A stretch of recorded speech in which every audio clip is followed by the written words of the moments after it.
할렐루야.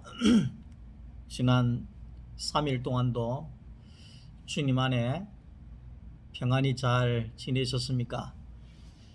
지난 8월 한 달이 끝나게 되어지고 새로운 9월 한 달이 시작되는 아침입니다. 참 어려운 시간들을 살아가는 시간들이지만 하나님께서 주신 이 9월 달이 여러분들에게 또한 새로운 새날이 되어지고 날마다 그리스도 안에서 새로운 한 날들이 되어질 수 있기를 간절히 기도합니다. 지난 주일날 아침에 새벽 6시에 하나님의 나라에 가신 우리 석춘자 권사님 발인을 하고 와서 주일날 말씀을 증거했습니다마는 한 주간 경황이 없고 마음이 힘들어서 주일 아침에 하나님의 말씀을 잘 전달하지 못한 것 같아서 매우 마음이 안타까웠습니다. 다시 한번 이 말씀을 정리하기를 원합니다. 마태복음 5장, 6장, 7장에 있는 이 말씀은 예수님께서 산에 올라가서 전하신 말씀이다, 이래 이야기를 합니다. 산에 올라가셔서 증거하신 말씀이다. 그러니까 이 산에 올라가셔서 말씀을 전했다고 하는 이 말은 뭐냐 하면 마태복음 5장, 6장, 7장은 예수님께서 산 위에서, 다시 말하면 하늘 위에서 하나님의 나라에서 증거하신 말씀이다, 이렇게 이야기를 할 수 있습니다. 그러니까 그 산 위에는 하나님의 통치가 있는 하나님의 나라다. 그러니까 산 위에는 하나님이 있는 자리고 산 위에는 말씀이 있는 자리고 산 위에는 생명이 있는 나라다, 이렇게 말씀하죠. 그러니까 이제 5장, 6장, 7장은 산 위에서 전하신 하나님의 나라를 보여주시고 주님이 통치하시는, 주님만이 있는 그곳이 바로 산 위에서 증거하신 말씀이다, 이렇게 이야기를 합니다. 그런데 이제 산 위에 있을 때에는 주님밖에 없었죠. 산 위에 있을 때는 복이 넘쳤죠. 산 위에 있을 때에는 생명이 넘쳤죠.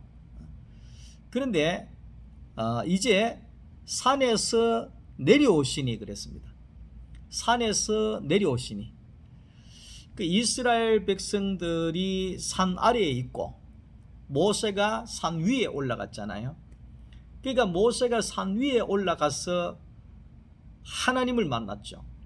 하나님을 만나고 하나님의 음성을 듣고 하나님의 말씀을 받았죠. 그런데 산 아래에 있는 동네는 어땠습니까? 산 아래에는 하나님이 없고 송아지 우상이 있었잖아요. 송아지 우상이 있었잖아요. 말씀은 없고 그 송아지에게 복을 달라고 주문을 외우는 것들만이 있었잖아요. 그것이 이제 차이가 있는 거죠. 그러니까 예수님께서 산 위에 계시다가 산 아래로 내려오시면서 이제 문제가 불거지기를 시작하죠. 산 아래의 동네가 바로 이제 우리가 이야기하는 세상이라고 이야기할 수가 있겠죠. 마태복음 1장 1절에 아브라함과 다윗의 자손 예수 그리스도의 세계라, 아브라함에게 약속하신 하나님의 나라, 다윗에게 보여주신 하나님의 나라, 그 나라를 누가 가지고 왔느냐? 하나님의 아들 예수가 그 나라를 가지고 이 땅에 오신 것입니다. 이것이 복음이죠. 그러니까 예수 그리스도가 하나님의 나라죠.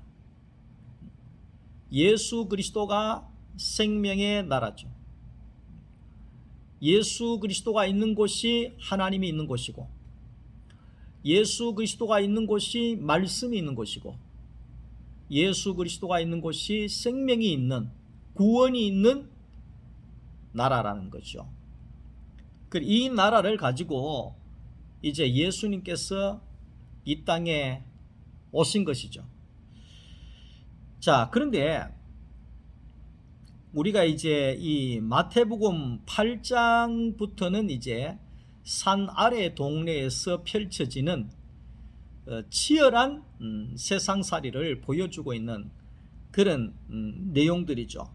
이 세상 아래에, 산 아래에 이렇게 내려오게 되니까 문둥병자, 중풍병자, 열병에 고통당하는 자, 귀신 들린 자, 어리석은 자, 무덤에서 큰 소리를 질러대는 자, 돼지를 기르면서 거기에 그 속에 빠져 있는 자, 눈이 먼 자, 뭐 이런 땅에 속한 자들이, 지금 여기에 나오는 수많은 사람들은 땅에 속해 있는 자들의 모습을 적나라하게 보여주고 있는 내용들이죠. 내용들이죠.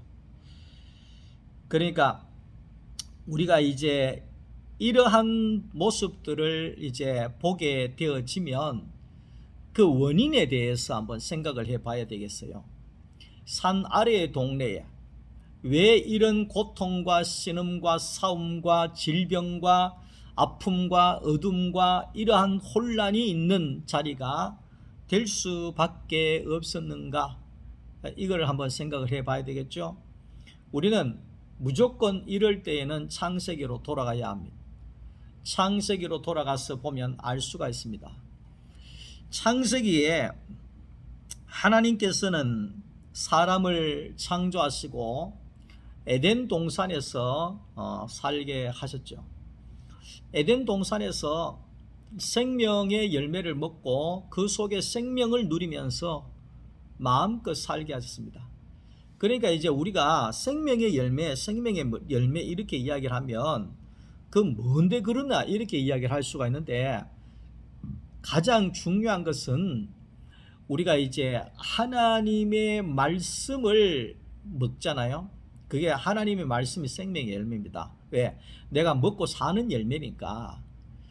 우리가 이제 말씀의 맛을 알게 되면, 다윗이 그랬잖아요. 저는 참 어릴 때 다윗이 고백하기를 주님의 말씀은 꿀입니다.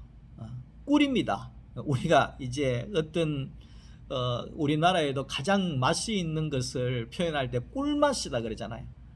떡 맛있나 그러면 꿀맛이다 이러잖아요. 비빔밥 맛있나 이러면 꿀맛이다 이러잖아요. 예, 꿀맛이다. 그게 뭡니까? 최고의 맛이 있다 이 말이잖아요. 최고의 맛이 있다. 꿀이 달잖아요. 꿀이 단데 맛에 있어서 최고의 맛이 있는 것은 단 것이 들어가야 맛이 있잖아요. 단 것이 빠져버리면 맛이 하나도 없어요. 맞죠? 예, 그런 것처럼 최고의 달다 이 말은 꿀이잖아요.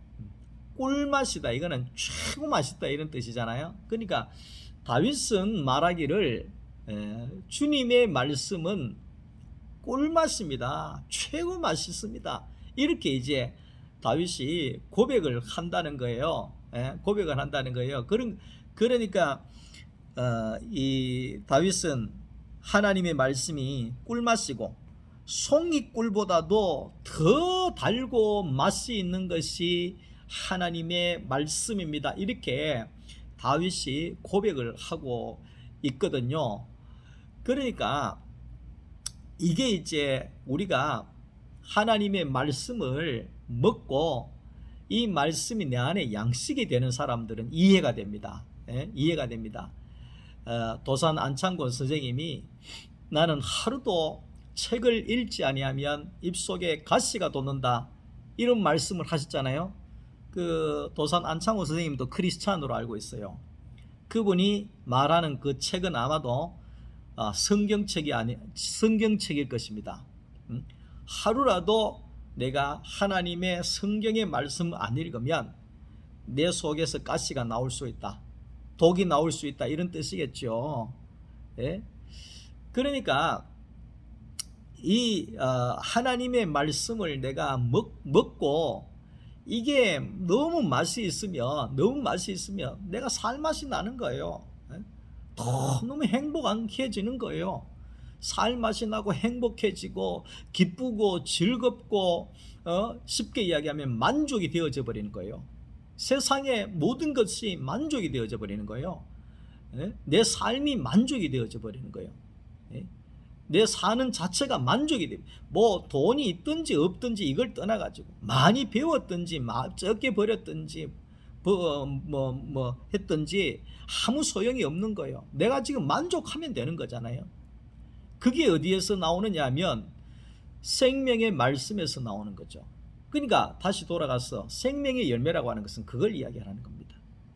내가 너무너무 하나님 앞에서 기쁨과 즐거움과 안식 가운데 만족 가운데 내가 살아가는 세계가 생명의 열매를 먹는 세계죠. 그게 천국이잖아요. 그게 천국이잖아요. 아시겠죠? 우리가 천국 이야기를 하는데 그게 천국이라고요. 근데 이제 에덴 동산에서 그런 세계를 살았는데 뱀이 찾아왔잖아요. 뱀이 찾아와서 유혹하지요. 선악의 열매를 먹어라. 선악의 열매를 먹으면 네가 하나님이 된다. 네가 하나님처럼 된다. 네 마음대로 할 수 있다. 얼마나 좋으냐. 해라. 그래서 이제 하와가 선악과를 따먹죠. 그 따먹음과 동시에 아담이 선악과를 먹음과 동시에 이전에 그 하와를 향하여서 이전에는 생명의 열매를 먹을 때에는 아담이 말하기를 이는 내 뼈 중에 뼈요 살 중에 살입니다, 이래 고백을 했거든요. 그 말은 뭐냐 하면 저 사람의 뼈가 내 뼈고 저 사람의 몸이 내 몸이고 저 사람이 아프면 내가 아픈 것이고 저 사람이 배부르면 내가 배부른 것이고 저 사람이 기쁘면 내가 기쁜 것입니다. 이것이 내 살 중에 살이요 뼈 중에 뼈다, 이렇게 설명할 수 있습니다. 그런데 이제 제가 이번에 제 아내가 일하고 있는 그 공부방에 태풍이 지나가면서 그 온 시장과 그 온 동네가 물에 잠겨버렸어요. 그 어른 허벅지 위에까지, 어린애들은 허리까지 물이 차버렸어요. 그래서 물이 차는 것만 해도 문제가 되는데 그 진흙벌 있잖아요. 바닷가에 그 뻘 있잖아요. 진흙벌. 그게 같이 역류해가 올라오면서 완전히 있잖아요. 벽이고 뭐 책이고 물건이고 그 뻘이 있잖아요. 흙벌이 돼본 거예요.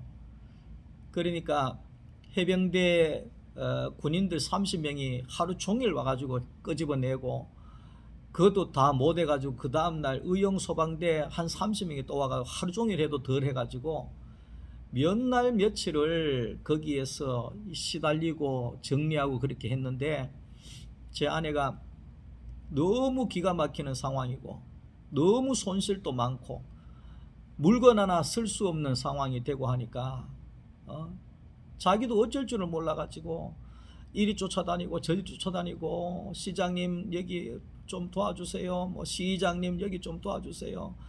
그러니까 뭐 여자가 쫓아다니니까 전부 다 이러지 뭐 도와준다는 사람도 없고 참 이게 이제 너무 이게 기가 막힌데 너무 쫓아다니다 보니까 며칠 뒤에 이제 집에를 잠깐 왔었는데 보니까 발을 보니까 뒤꿈치 두 쪽 다 있잖아요.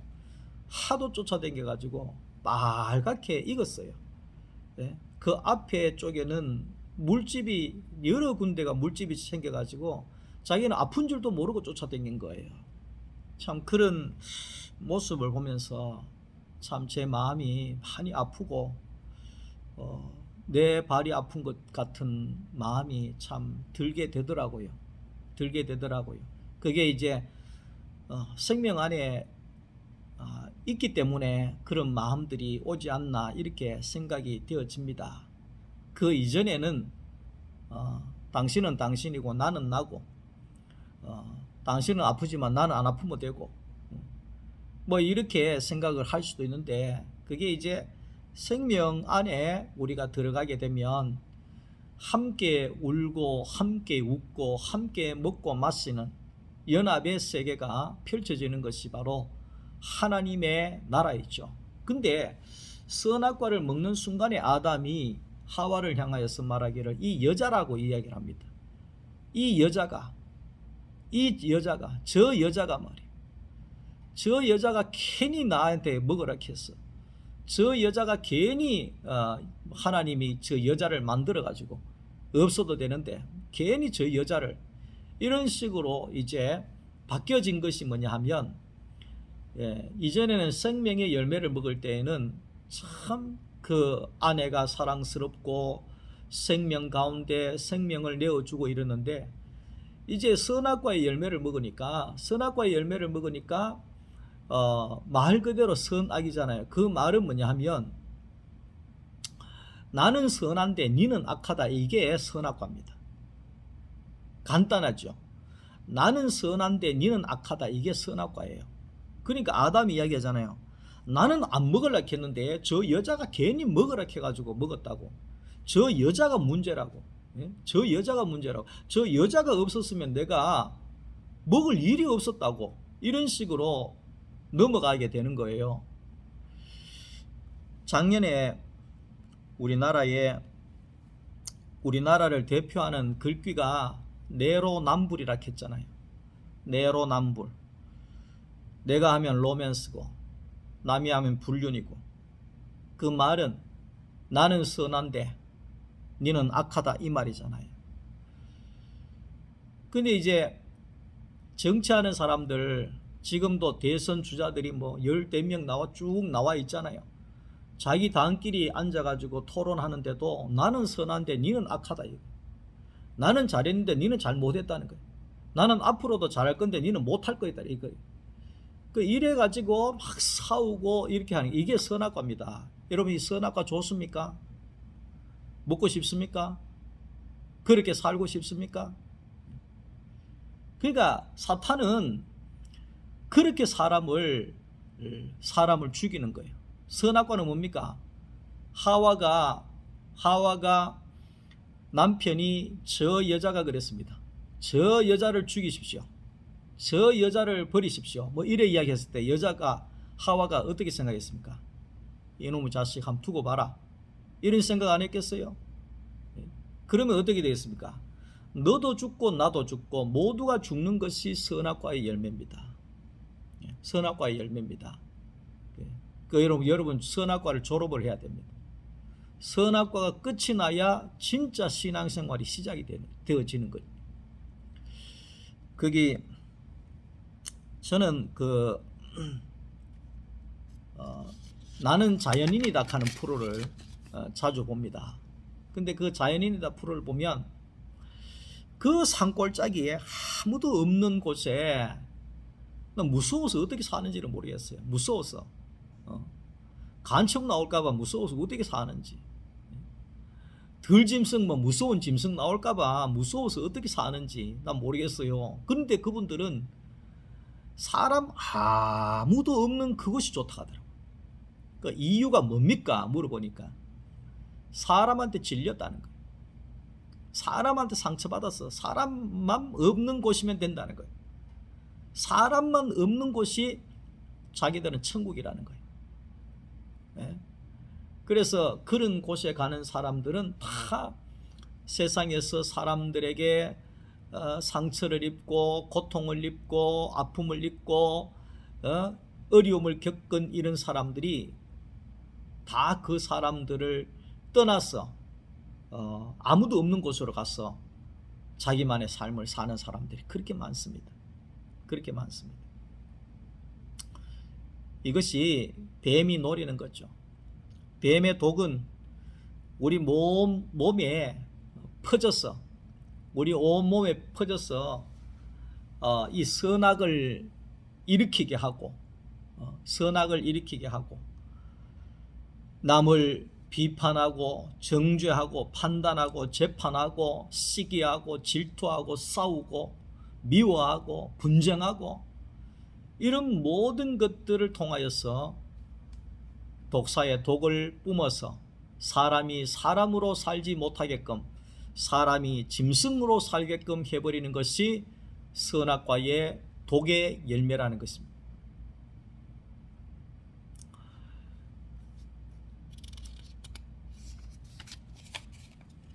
자, 그래서 이제 예수님께서는 모세가 출애굽을 할 때 10가지의 재앙을 통하여서 이스라엘 백성들을 애굽에서 가나안 땅으로 이끌어냈던 것처럼, 이제 그 예수님께서는 10가지의 질병과 이적을 행하시면서 세상에 있는 백성들을 하나님의 나라로, 복음의 나라로 이끌기 위하여서 10가지의 이적을 행하시는 것을 볼 수 있습니다. 그 제일 먼저가 이제 그 문둥병입니다. 이 문둥병은 감각이 없어지는 것이 특징입니다. 감각이 없어져 버리는 겁니다. 그러니까 몸이 썩어서, 기능이 죽어서, 감각이 죽어서 죽어가는 그것이 이제 문둥병이라고 할 수가 있는 거죠. 그러니까 이 유대인들은 하나님에게로부터 감각이 무뎌져 가고 있습니다.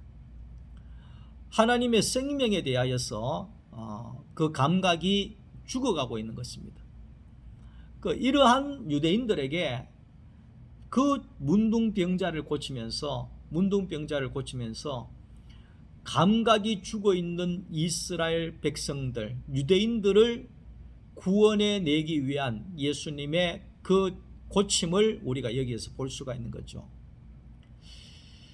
그리고 이제 예수님은 중풍병자를 또 고치거든요. 이 중풍병자는 사람은 멀쩡합니다. 사람은 멀쩡한데, 외모는 멀쩡한데 몸이 말을 안 듣는 거예요. 몸이 말을 안 듣는 거예요. 나는 가야 되는데 못 가는 거예요. 내가 손으로 잡아야 되는데 손이 말을 안 듣는 거예요. 그러니까 기능을 상실해 버리는 병이 바로 이 중풍병입니다. 가고 싶어도 못 가고, 눕고 싶어도 마음도 못 눕고, 일어나고 싶어도 함부로 못 일어나고. 왜? 몸이 말을 안 듣는다는 것입니다. 몸의 기능이 없어져 버린다는 것입니다. 그러니까 하나님이 사람을 만들 때에는 하나님의 형상으로 살아가도록 만들었어요. 그 말은 뭐냐면, 사람은 사람으로 사는 것이 하나님의 목적인데, 그것은 하나님을 드러내는 기능이 바로 사람의 목적이다.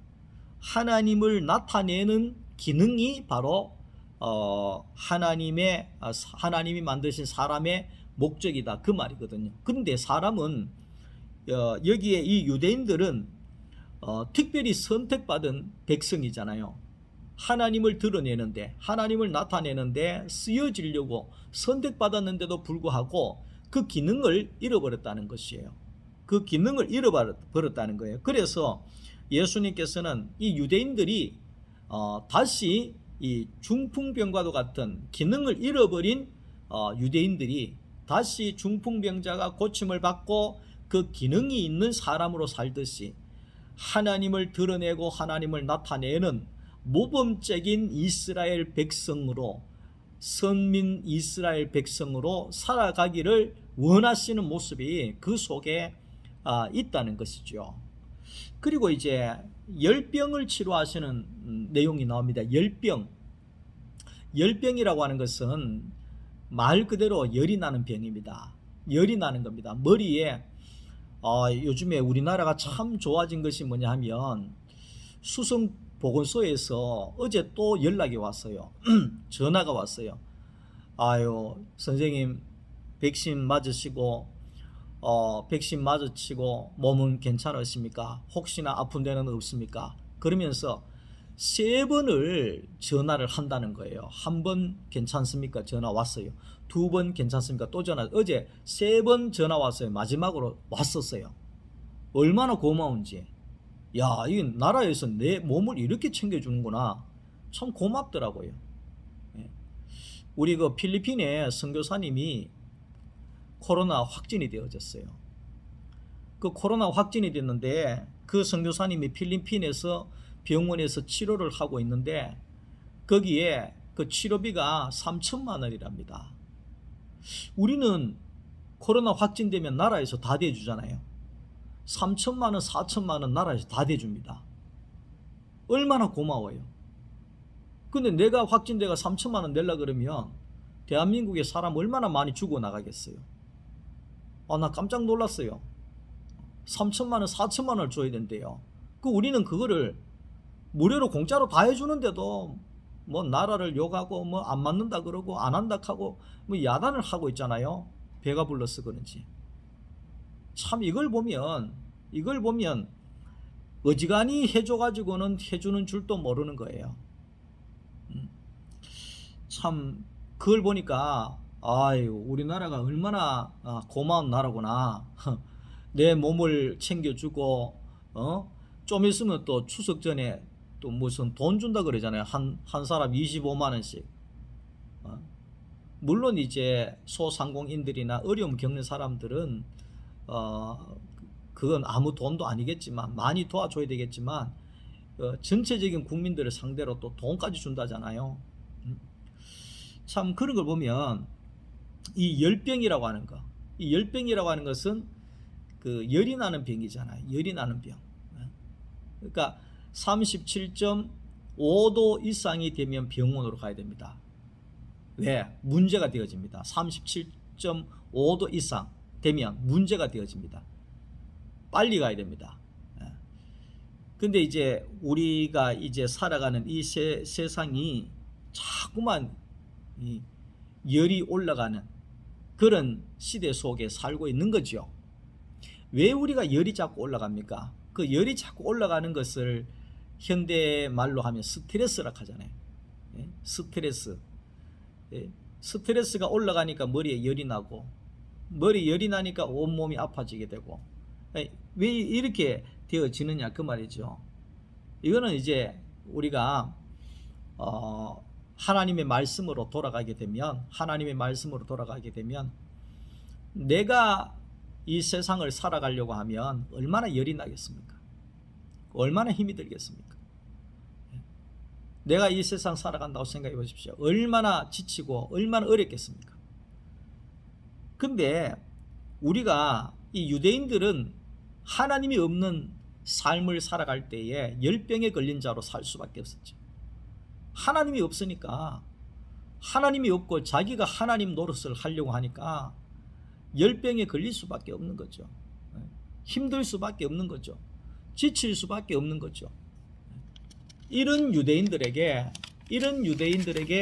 예수님께서 생명의 말씀을 가지고 다가오신 것이죠. 하나님의 나라를 가지고 오신 것이죠. 그 예수 안에, 산 위의 동네, 예수 안에, 예수와 함께, 말씀과 함께, 생명 안에, 거기에 들어가게 되면 세상에 그 고통과 질병과 괴로움과 아픔과 다툼과 시기와 원망과 이런 귀신 들린 것과 뭐 이런 어두움과 이런 것들이 물러가게 되고, 오직 예수 안에 생명과 성령의 법 안에서, 생명의 법 안에서 안식하며 살아갈 수 있는 그 세계를 예수님께서 가지고 오셨죠. 우리는 그 세계 안에서 살아야 되는 거죠. 우리는 오늘도 그 세계 안에서 살기를 바랍니다. 가만히 생각하면 지금 얼마나 힘든 시간입니까? 이 목사가 교회에 앉아 있어도 살아도 살아인 것이 아니잖아요. 성도들을 마음껏 만날 수 있는 것도 아니고 찾아갈 수 있는 것도 아니고 교회 안에서 마음껏 예배할 수 있는 것도 아니고 말씀을 마음껏 가르칠 수 있는 것도 아니고 언제 끝날지도 모르는 이 험악한 세상 속에서 내일을 기약할 수 없는 이 상황에서 살아가려고 하면 얼마나 힘들고 지치고 어렵고 답답한 시기가 되겠습니까? 그거는 내가 살아가려고 할 때 그렇게 되는 겁니다. 그러나 이 교회를 내가 하는 게 아니잖아요. 교회의 머리가 되시는 주님이 하시는 거잖아요. 내 인생 내가 살아가는 것이 아니잖아요. 나를 보내신 하나님 아버지께서 나를 살게 하시니까 사는 거잖아요. 그분이 이끄시는 삶을 살아가면 되는 거예요. 우리 석군사님처럼 오락하면 가면 되는 거고, 있으라 그러면 있어서 해야 될 대로 하면 되는 것이고, 하나님이 오늘 또 이렇게 인도하시면 이렇게 가면 되는 것이고, 하나님이 이렇게 주시면 이렇게 먹는 것이고, 그분을 인정하면서 우리가 살아갈 때, 그분 안에서 살아갈 때 우리는 열병에 걸릴 필요가 없는 거죠. 우리는 스트레스 병에 걸릴 필요가 없는 거죠. 우리는 괴로워하거나 낙심하거나 절망할 필요가 없는 거죠. 왜냐하면 내 인생을 내가 사는 것이 아니라 내 인생의 주인이 되시는 주님이 내 인생을 사시기 때문에 결국은 내 인생은 어떻게 되어 있겠습니까? 저는 늘 그렇게 생각합니다. 내 인생은 하나님의 복으로 끝날 인생이 되는 거죠. 복이 되게 하실 인생이죠. 슬픔이 변하여 기쁨이 될 것이고, 이 어려움이 변하여 찬송이 될 것이고, 왜? 그분이 나를 이끄는 삶이 되니까 그렇습니다. 저는 제가 평온을 유지하는 것이, 평온과 안식을 유지하는 것이 주님 때문에 그렇습니다. 그래서 라인 리버의 평온을 구하는 기도를 저는 늘 하죠. 하나님, 바꿀 수 없는 것은 받아들이는 평온을 주십시오. 그러니까 내가 바꿀 수 없는데 자꾸 바꾸려고 하면 열이 나는 거예요. 바꿀 수 없는데 내가 자꾸 바꾸려고 하면 스트레스 먹는 거예요. 힘들어지는 거예요. 바꿀 수 없는데 자꾸 바꾸려고 하면 힘 빠지는 거예요. 근데 바꿀 수 없는 것은 내가 받아들여 버리면 평안해지는 거예요. 아, 내가 이건 바꿀 수 없구나. 오늘 비가 자꾸 오는데 비 그만 온나, 이거를 내가 하려고 하면 이 열이 나서 못 살아요. 근데 비 오면 오는 거예요. 안 오면 사는 거예요. 하나님이 그렇게 하시는 걸로 받아들여 버리는 거예요. 그러면 평온해지게 되는 겁니다. 바꿀 수 있는 것은 바꿀 수 있는 용기를 주십시오. 바꿀 수 있는 것은 내가 바꿀 수 있는 건 바꿔야죠. 바꿀 수 없는 것은 받아들이고, 그러면 평온해지는 겁니다.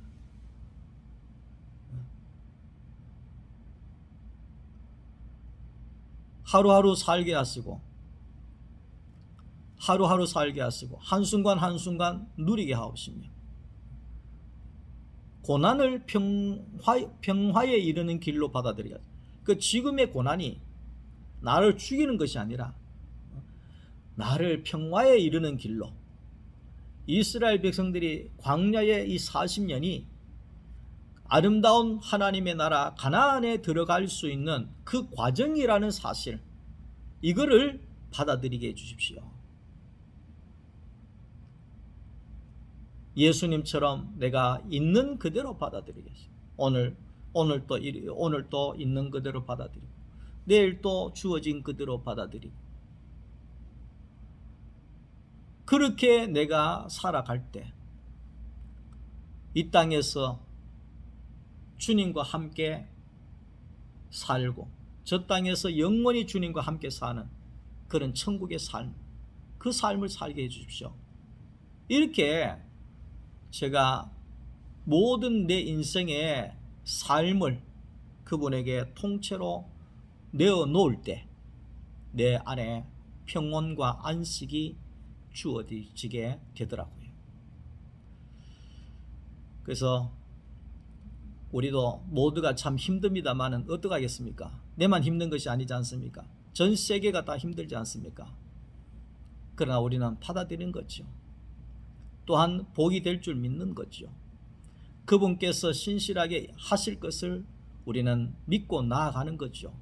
그럴 때에 우리는 주님이 있는 곳, 말씀이 있는 곳, 생명이 있는 곳, 그곳에서 우리는 천국을 경험하며 살아갈 수 있을 것입니다. 사랑하는 소망교회 성도 여러분, 이 한 달도 여러분들이 주님과 함께 사시고 주님 안에서 여러분들의 삶이 천국이 되어질 수 있기를 주님의 이름으로 축복합니다. 오늘 하루도 주님 안에 승리하십시오. 사랑합니다. 감사합니다.